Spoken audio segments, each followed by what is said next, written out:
The light in the grand conclave of Xylos was ancient, filtered through crystalline strata that had witnessed the birth and death of stars. It fell upon the floating obsidian dais where High Arbiter Kalen stood, the weight of 1,000,000 suns seeming to press upon his slender carapace. Silence, a rare and sacred commodity in the heart of the conquered, was the true occupant of the chamber.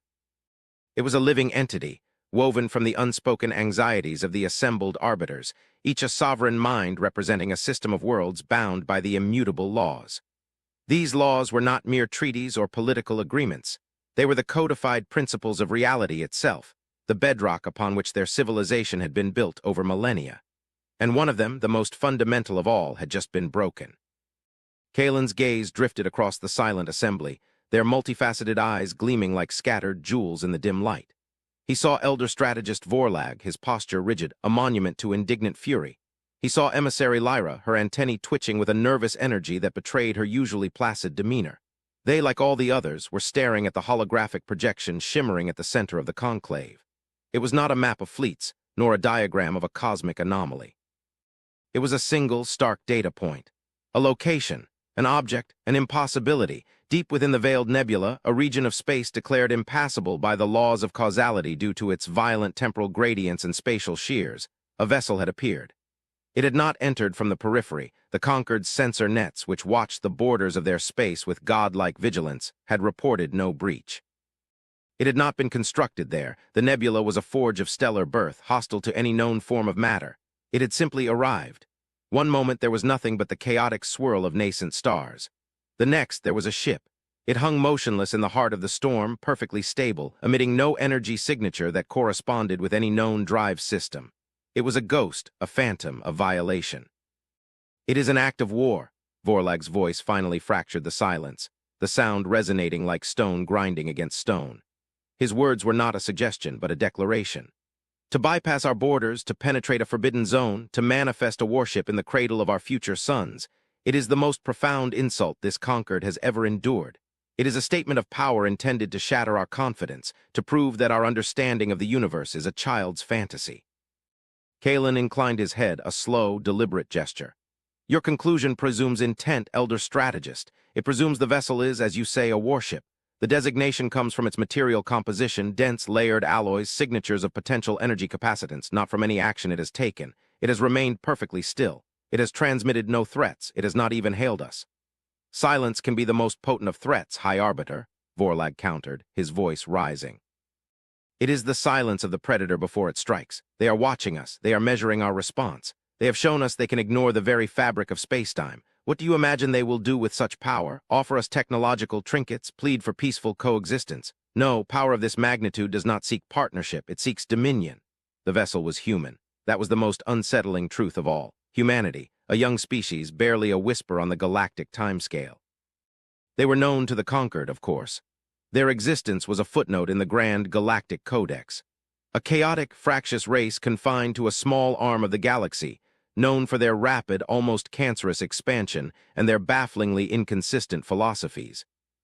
They were considered primitives wielding dangerous toys, crude fission-based weaponry, inefficient kinetic barriers, and a brutish form of faster-than-light travel that tore at the seams of real space, leaving ugly, decaying trails of warped spacetime in its wake. They were an annoyance, a potential future problem perhaps, but not a present threat, not a threat of this magnitude. "The humans do not possess this level of technology," Emissary Lyra interjected, her voice soft but clear, a sliver of reason in the rising tide of fear. "Our deepest intelligence probes, our most sophisticated long-range analyses of their civilization show no evidence of such capabilities. Their science is loud, explosive. They wrestle with the universe. They do not persuade it. This vessel, its silent arrival, its defiance of causality, it is not their way." "Then they have hidden their true nature from us," Vorlag snapped. "They have played the part of the brawling primitives while perfecting a science that makes our own look like rudimentary alchemy. It is a strategy of profound deception, and we have fallen for it. We debated their our territorial disputes while they were forging the key to reality itself." Kalen felt a cold dread coalesce in his core. Vorlag's fear was infectious because it was logical. The conquered strength was its predictability. It operated on a foundation of known quantities. The speed of light was a constant. Causality was linear. Energy could neither be created nor destroyed. These were the pillars of their science, their philosophy, their very existence. The human ship was a chisel striking at those pillars. If one law could be broken, then all laws were merely suggestions. And in a universe of suggestions, the Conquered's rigid order was a fragile house of glass. He turned his attention back to the holographic display. The ship was a simple, brutalist design. A long, unadorned wedge, its hull a perfect, non-reflective black that seemed to drink the light of the surrounding nebula. There were no visible engines, no weapon emplacements, no viewports, no insignia. It was a scar on the canvas of creation, a void in the shape of a dagger. "We have tried to communicate," Kalen said, his voice a low thrum that commanded the conclave's attention. "We have broadcast the universal welcome algorithm, the mathematical constant of peace, the harmonic frequencies of non-aggression. We have sent messages in over 1,000 extinct dialects and a dozen theoretical languages. The vessel has offered no reply. It does not even acknowledge the signals.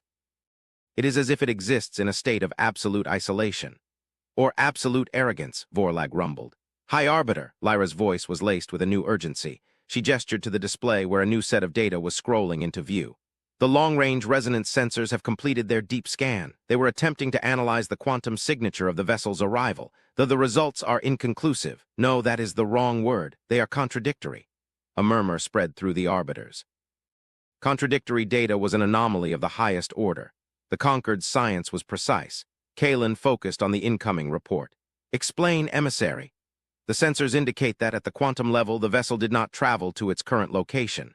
There is no residual energy trail, no temporal wake, no dimensional shear. According to the data, the ship has always been there. Its existence at that coordinate is as fundamental as the nebula itself. And yet our own historical logs, our own senses, tell us it appeared only a short cycle ago. It is a paradox, an object that exists and does not exist, an event that happened and did not happen." The silence that followed was heavier than before. It was the silence of true existential dread. This was no longer a question of military strategy or technological disparity. It was a question of sanity. The universe, as they knew it, was beginning to unravel around this single, silent human ship. "This changes nothing," Vorlag said, his voice strained, but his conviction unwavering. "A paradox is merely a truth we do not yet comprehend, and this truth is a weapon aimed at our heart. Whether they traveled through space or through logic itself, the result is the same. An invader is in our midst, an invader with capabilities we cannot fathom. We must act. We must dispatch the Grand Fleet. We must surround this anomaly, and demand its surrender. If it refuses, we must unmake it, no matter the cost. We must prove that the laws of the Conquered are not so easily discarded." "And what if we cannot unmake it?" Kalen asked, his voice quiet but carrying the force of a physical blow. "What if we fire our most powerful weapons and they pass through it as if it were a projection? What if our attempts to contain it only reveal the true depth of our impotence? To challenge a foe whose methods are incomprehensible is not strength, Vorlag. It is suicide. We would not be demonstrating our power, we would be demonstrating our ignorance." He let his words settle, letting the fear they conjured do its work. He had to steer them away from the precipice of a purely military response. The humans, whatever they had done, had not yet acted with malice. Their presence was a riddle, and you did not solve a riddle by smashing it with a hammer. "We will not send the Grand Fleet," Kalen declared, his voice imbued with the authority of his office.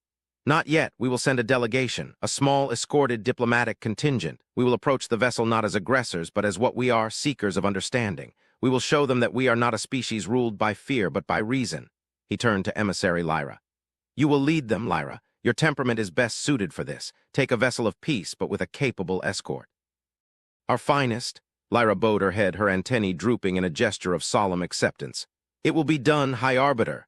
Vorlag moved to protest, his mandibles clicking in agitation. "A delegation? You would send our finest diplomat to parley with a phantom? It is a fool's errand. They will be dissected, their minds plundered for our secrets." "They have already demonstrated that they have no need for our secrets, Elder Strategist," Kalen replied, his gaze unwavering. "They have secrets of their own, secrets that could redefine existence. I, for one, would rather ask for them than try to take them by force.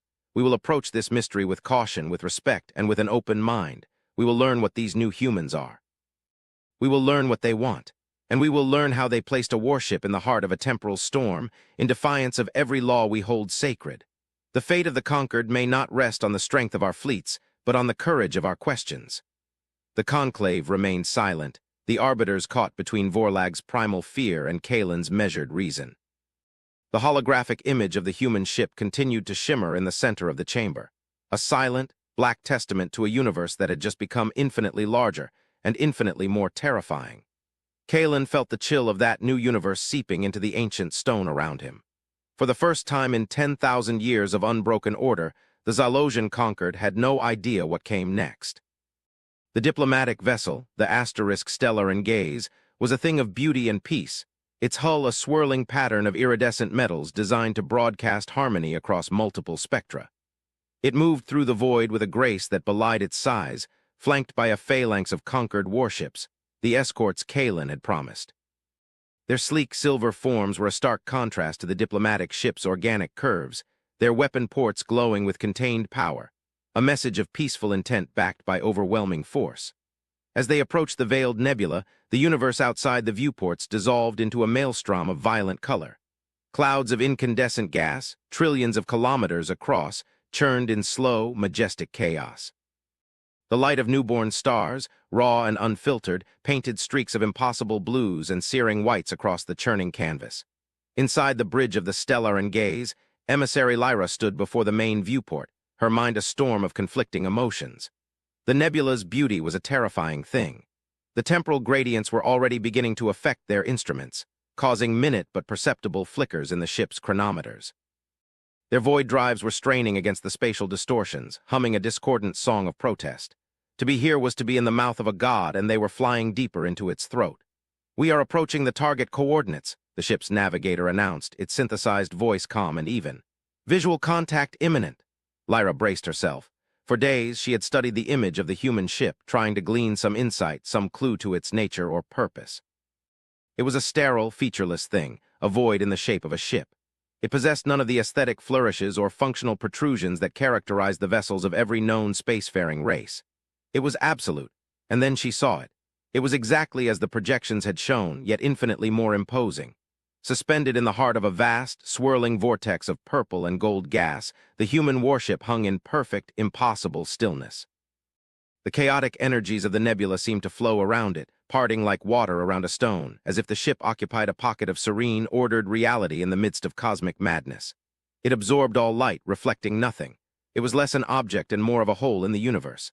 "Sensors are still struggling," the tactical officer reported, his antennae twitching in frustration. "There is no detectable power source, no life support emissions, no radiation leakage. Its mass signature is consistent with its size, but its energy profile is zero. It is, for all intents and purposes, a dead object, a derelict. A derelict does not spontaneously appear in the most hostile environment in the known galaxy," Lyra murmured, her gaze fixed on the black wedge. The escort fleet had moved into a loose containment formation around it, their shields shimmering, their weapons armed but not targeted. The silence from the human ship was deafening. "Emissary," the communications officer said, his voice hesitant. "I am detecting something, not a signal, not a transmission. It's a field, a subtle modulation of the quantum foam centered on the human vessel. It's patterned." "Patterned how?" Lyra asked, turning away from the viewport. "It carries information, not language, not mathematics. It seems to be an invitation, a resonance pattern that matches the baseline neural architecture for sentient thought. It's not asking us to listen. It's asking us to perceive." Lyra felt a strange sensation, a feeling of being observed not by eyes or sensors, but by the very fabric of space around her. She closed her own eyes. For a moment, trying to tune her senses to this new input, the officer was right. It was a feeling, a concept, communicated without words. It felt like an open door, calm, patient, waiting. "Open a channel," Lyra commanded, her voice steady despite the tremor in her spirit. "Standard diplomatic frequency. Broadcast my image and voice. No translation algorithms. Let them hear our pure, unaltered language." A moment later, her own image appeared on a secondary screen, and her voice filled the bridge. "This is Emissary Lyra of the Zalosian Conquered, aboard the diplomatic vessel *Stellar and Gaze. We approach in peace, seeking understanding. We acknowledge your presence in our sovereign space and wish to open a dialogue." The bridge was utterly silent, every crew member holding their breath. They waited. The seconds stretched into minutes. The human ship remained dark, inert, silent. Lyra felt a pang of disappointment, a flicker of fear.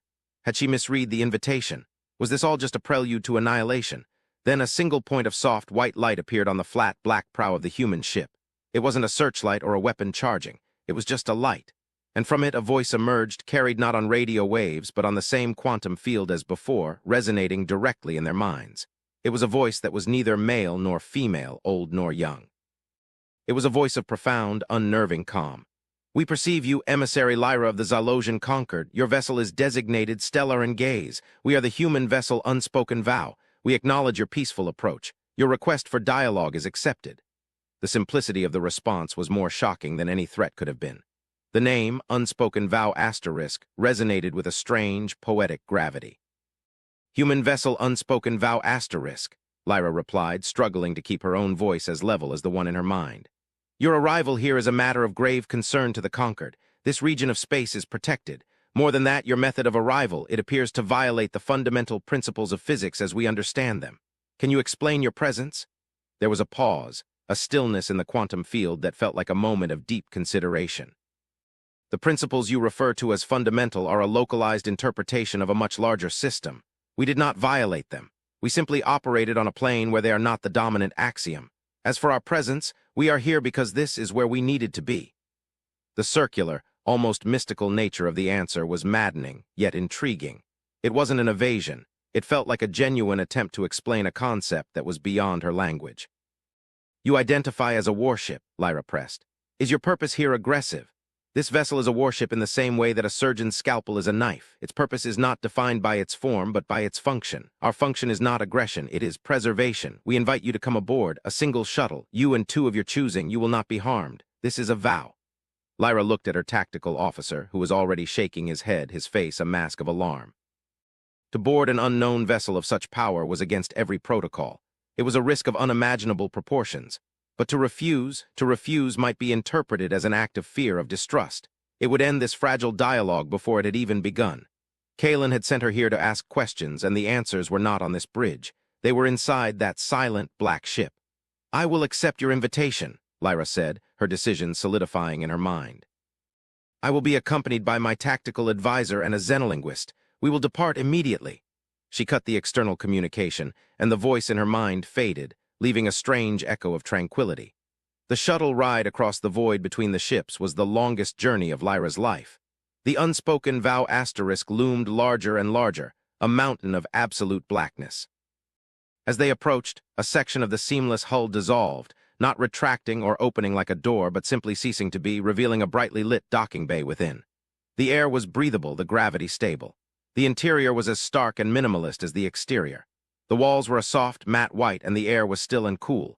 Waiting for them was a single figure, a human. It was smaller than she had expected, encased in a simple, form-fitting gray suit with no visible technology. It wore no helmet. Its face was pale, its hair dark and cut short. Its features were symmetrical, and its eyes, two dark, deep pools, regarded them with an unnerving calmness. Lyra recognized the being as female from the Conquered's limited physiological data on the species. "I am Captain Eva Rostova," the human said, and her voice was the same one they had heard in their minds, though now it came from her mouth, spoken in the pure, untranslated tongue of the Zalosians. The fluency was perfect, impossible. "Welcome aboard the Unspoken Vow * emissary Lyra." Lyra and her companions stood frozen for a moment, stunned by the human's appearance and her flawless command of their language. "Captain Rostova," Lyra finally managed, bowing her head slightly. "Your grasp of our language is remarkable." "Language is a vessel for concepts," Rostova replied with a small, almost imperceptible smile. "Once you understand the concepts, the vessel is simple to construct. Please follow me." She led them through corridors that were silent and empty. There was no crew bustling about, no hum of machinery, no sense of a living, breathing ship. It felt more like a temple or a museum. The air was clean, tinged with the scent of water and growing things. They passed alcoves where strange, green plants grew under soft, artificial light. There was no art on the walls, only the perfect, unbroken white. "Your ship, it seems empty," Lyra observed, her voice echoing slightly in the stillness. "The Vow * does not require a large crew," Rostova explained. "Most of its functions are autonomous, or more accurately, they are an extension of a single, unified consciousness." They arrived at a large, circular chamber. In the center was a simple table and several chairs. The ceiling was a dome that now showed a perfect, real-time image of the nebula outside, the * Stellar and Gaze and its escorts hanging like silver ornaments in the swirling chaos. It was a view of breathtaking beauty and power. "Please sit," Rostova invited. As they took their seats, she remained standing. You asked how we arrived here. The answer is not simple because it requires you to set aside your most basic assumption about the universe, that it is a single linear reality governed by a single set of laws. Lyra leaned forward, her mind racing. Explain. Rostova's gaze drifted up to the image of the nebula. Your people see space as a fabric. You travel by punching holes in it or by folding it.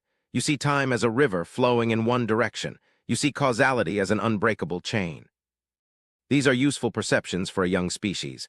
They create stability, but they are not the truth. The truth is that the universe is not a fabric, but a boundless ocean of probability.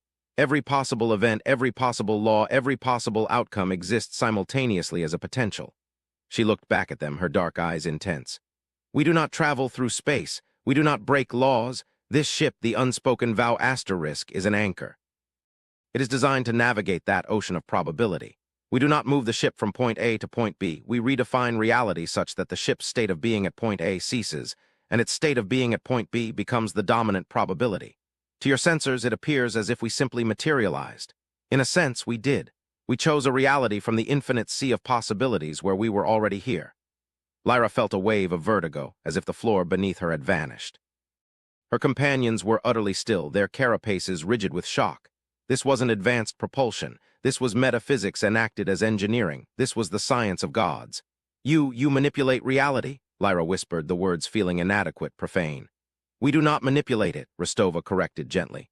We navigate it. It requires a profound understanding, a deep communion with the foundational logic of existence. It is not an act of force. It is an act of agreement. We asked the universe if a state in which we existed here was possible, and the universe agreed. The nebula you see with its temporal storms and spatial shears is not a barrier to us. It is the opposite. It is a place where the veil between probabilities is thin, where the ocean is close to the surface. It is a natural harbor for a vessel such as this. Then this ship, its engine, Lyra stammered, trying to visualize the technology, the power source required. It has no engine, Rostova said, not as you would understand it. She gestured towards a doorway that slid open silently. Perhaps a demonstration would be more effective than words. She led them into another chamber, this one dark and cold. In the center, suspended in a magnetic containment field, was a perfect, shimmering sphere.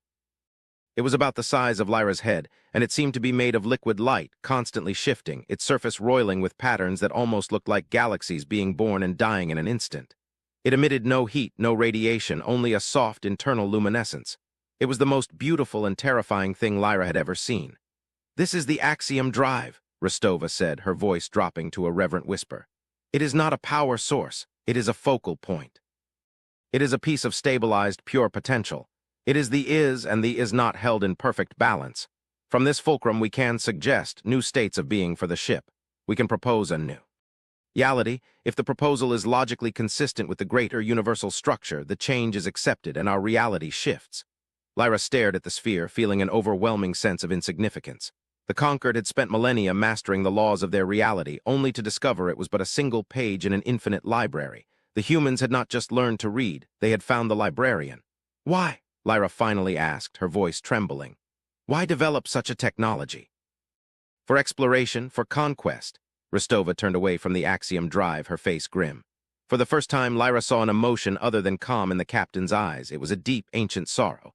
We did not seek this emissary. We were forced to find it. This technology was not born from ambition. It was born from desperation. We built this warship, as you call it, because we are preparing for a war, but not with you, not with any species in this galaxy. A war with whom? Lyra demanded. Rostova's gaze returned to the dome above them, to the stardusted cosmos. Our laws, your laws, they are all part of a stable consensus. A shared dream that we call reality, but something is waking up. Something is beginning to dream a new dream, and its logic is not the logic of life. We detected it years ago. A subtle dissonance. A slow, creeping unraveling of the consensus. We call it the static. It is a slow decay of causality. A fraying of the principles that make existence possible. She pointed to a distant, unremarkable patch of the nebula. Look there, your instruments see a cloud of hydrogen. We see a place where the probability of existence is weakening, a hole in the ocean, and it is growing. Lyra looked but saw nothing. Yet she felt a sudden, inexplicable chill, the static, a decay of reality itself. We built the unspoken vow asterisk and others like it not to conquer other worlds, but to defend our own reality, Rostova continued. To be a bulwark against the tide of unreason. We came here to this nebula because the static is strong here. The veil is thin. We came here to study it, to understand it, and if possible, to fight it. The revelation washed over Lyra with the force of a physical blow. The human warship that defied every law, it was not a weapon of conquest. It was a lifeboat. It was a surgeon's scalpel designed to cut a cancer from the flesh of the universe. The humans were not arrogant primitives or cunning deceivers. They were sentinels. They were guardians standing watch on a precipice the conquered hadn't even known existed. You have faced this threat alone? Lyra asked, her voice full of a new emotion. Oh, we have, Rostova said simply. We did not know if any other species possessed the philosophical framework to comprehend the threat. To most, it would seem like madness, a glitch in their instruments. We had to be sure. Your arrival here, your willingness to ask questions rather than open fire, has given us hope. Lyra looked from the human captain to the shimmering sphere of pure potential. Her entire worldview had been dismantled and reassembled in the space of an hour. The conquered was not the master of its reality. It was a child, living in a single, safe room, while outside the very foundations of the house were beginning to crumble. And the humans, the chaotic, unpredictable humans, had been the only ones brave enough to step outside and face the storm. When emissary Lyra's shuttle returned to the stellar gaze, she was a changed being. The report she sent back to the Grand Conclave was not a diplomatic summary. It was a philosophical treatise, a testament of faith, a desperate plea for understanding. She transmitted the logs of her conversation with Captain Rostova, the visual recordings of the unspoken vow *S interior, and her own awed, trembling description of the Axiom drive. She knew that her words would be met with disbelief, with accusations of madness or treason. She did not care. She had seen the truth, and the conquered had to see it too. Back in the ancient chamber on Xylos, the reaction was precisely as she had predicted. Pandemonium erupted. The assembled arbiters were in an uproar, their voices a cacophony of fear and outrage. Elder strategist Vorlag was apoplectic, his carapace flushed with rage. She has been compromised, he roared, his voice shaking the very stones of the dais. Her mind has been twisted by their alien philosophies, a decay of reality, an ocean of probability. This is the nonsensical gibberish of a primitive cult, not the science of an advanced species. They have fed her a story to lull us into complacency while they prepare their true assault. But High Arbiter Kalen was silent. He stood before the holographic display, which now showed Lyra's personal log, the raw, unfiltered feed from her own sensory implants. He watched her stand before the human captain. He saw the profound, unshakable calm in Eva Rostova's eyes. He saw the shimmer sphere of the Axiom drive, and he felt a resonance, a chilling, undeniable echo of truth. The Conquered's own deepest theoretical physicists had long whispered of quantum paradoxes, of microevents that seemed to defy linear causality. They had dismissed them as anomalies, as measurement errors. But what if they were not errors? What if they were glimpses of a deeper reality, a truth their rigid adherence to the laws had blinded them to? Vorlag, Kalen said, his voice cutting through the din, low and heavy. Lyra is our most loyal and level-headed emissary. She has served the Conquered for centuries without a single blemish on her record. To suggest she could be so easily deceived is an insult to her and to the very institution of this conclave. Her loyalty is not in question, her sanity is, Vorlag shot back. She speaks of a threat that cannot be measured, a foe that cannot be seen. How do we fight a static? How do we wage war against a probability? It is a phantom, a ghost story designed to paralyze us with existential fear. Perhaps fear is the appropriate response, Kalen mused, his gaze still fixed on the recording of Rostova. We have lived for millennia in a state of supreme confidence, believing our knowledge of the universe to be all but complete. We built an empire on that certainty. What if that certainty was an illusion? The humans are not asking us to believe a story. They are presenting us with a new model of the universe, and they have offered the proof, their ship, a vessel that stands in a place our science says it cannot be. He turned to face the assembly, his presence filling the chamber. We have spent our history mastering the rules of the game. The humans are telling us that the game itself is changing. They are not our enemies. They are a warning, a harbinger of a new epoch, an age where the old rules no longer apply. Kalen raised a hand, and the projection shifted, displaying a star chart of the entire conquered territory. Lyra has provided us with the coordinates of other dissonances that the humans have detected, places where this static is most pronounced. He indicated several regions, including one near the heart of the Conquered's oldest and most stable systems. They are subtle, below the threshold of our standard sensors. But with the new analytical paradigms the humans have provided, our deep resonance network can be retuned. We can look for ourselves. The order was given. Across the Conquered, the most sensitive sensor arrays, instruments designed to listen to the background radiation of the Big Bang, were recalibrated. They were turned inward, not outward, instructed to listen not for energy or matter, but for inconsistencies in the very logic of spacetime. The result came back within the hour. It was a wave of cold, hard data that extinguished the fire of the debate and left only the ash of terrifying comprehension. The dissonances were real, tiny, almost imperceptible flickers in the fabric of causality, a slight statistical drift in the decay rate of certain isotopes, a quantum foam that was just a fraction less stable than it had been a century ago. They were the geological tremors that precede a catastrophic earthquake. The static was not a human fabrication. It was a quantifiable, undeniable phenomenon. The conquered had been so focused on the horizon that it had failed to notice the ground crumbling beneath its feet. A profound, deathly silence descended upon the grand conclave. Vorlag stood frozen, his fury replaced by a look of hollow shock. His entire worldview, his unshakable faith in the order and predictability of the universe had been shattered. He was a priest who had just been shown definitive proof that his god was dying. What? What do we do? One of the arbiters whispered into the silence, the question hanging in the air like a funeral shroud. Kalen looked at the faces of his peers, and he saw not leaders of a galactic superpower, but frightened children in the dark. He knew that this moment would define the future of his people and perhaps all life in the galaxy. They could retreat into denial, into despair, or they could evolve. "We do what we have always done," Kalen said, his voice ringing with a newfound, steely resolve. "We face the truth, we adapt, we learn."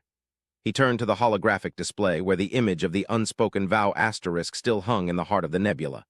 "The humans have extended an invitation, not an invitation to surrender or to serve, an invitation to understand, to stand with them. We will accept it. We will send not just diplomats, but our brightest minds, our physicists, our mathematicians, our philosophers. We will learn from them. We will merge our knowledge of the stable universe with their knowledge of the chaos that underlies it." He looked directly at Vorlag, whose rigid posture had finally slumped in defeat. "Elder strategist, your fears were not entirely wrong. There is a war coming. But it's not a war of ships and weapons. It is a war for reality itself. And in this war, humanity will not be our enemy. They will be our most crucial ally." The decision was made. A new delegation was dispatched, a fleet not of warships or diplomatic cruisers, but of mobile laboratories and academic forums. They met the humans in the veiled nebula not as potential adversaries, but as humble students and eager partners. The human crews of the Unspoken Vow Asterisk and its sister ships welcomed them. They shared their knowledge freely, their startlingly advanced understanding of quantum mechanics, of causality, of the very nature of consciousness. The Zalosians, in turn, shared their vast trove of astronomical data, their millennia of observation of the stable universe, providing the humans with a map of the terrain upon which this new, incomprehensible war would be fought. In the months that followed, Kalen and Captain Rostova communicated often, their minds bridging the gap between their two species. They met aboard the Unspoken Vow Asterisk, in the quiet chamber with its domed view of the cosmos. It was during one of these meetings that the final, most profound twist was revealed. They were observing the data streams from the newly tuned Conquered sensors, watching the slow, insidious spread of the static. It was like a map of a creeping disease, a blight on the fabric of existence. "We have a new theory about its origin," Rostova said, her voice quiet and heavy. She manipulated the display, causing a new set of symbols to overlay the map. They were not Zalosian or human. They were ancient, geometric, and utterly alien. "Our oldest, deepest archives speak of a precursor race. We have only fragments, legends. They were the first to achieve this level of reality navigation eons ago." They saw the universe not as a place to live in, but as a medium to be sculpted. A canvas. Kalen studied the symbols. They felt familiar in a deeply unsettling way, like a forgotten memory from a dream. "According to the fragments," Rostova continued, "they grew tired of the limitations of this universe, the constraints of its logic, so they decided to build a new one, a better one. They did not leave our reality. They began to overwrite it. The static is not a natural decay.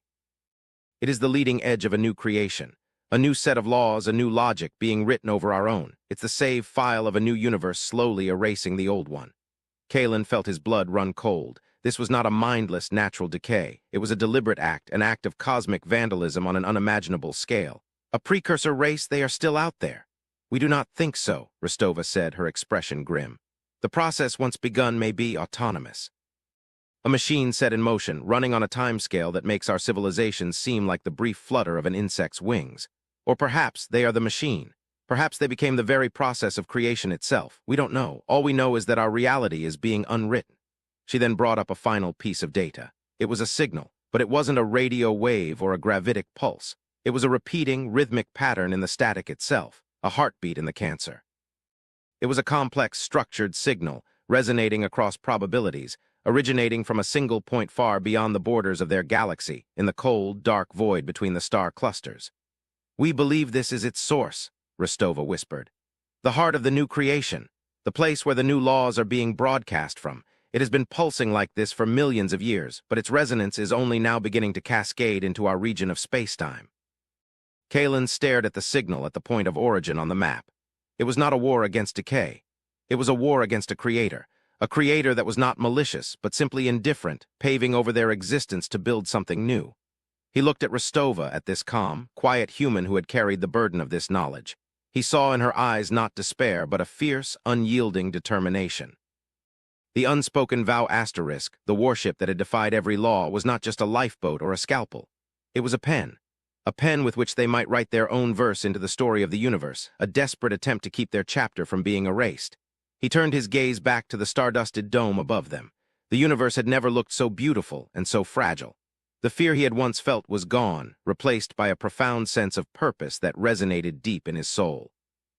The Xylosian conquered had spent its entire existence preserving the past, clinging to the immutable laws. The humans, in their short, brilliant, chaotic history, had always been a species that looked to the future, that challenged the impossible. Together, he thought, they might just be enough. The elder race, guardian of what is, and the young race, seeker of what could be, standing together on the shore of an infinite ocean, preparing to sail into a storm that threatened to unmake reality itself, armed with nothing but courage, knowledge, and an unspoken vow to exist. The real war had just begun.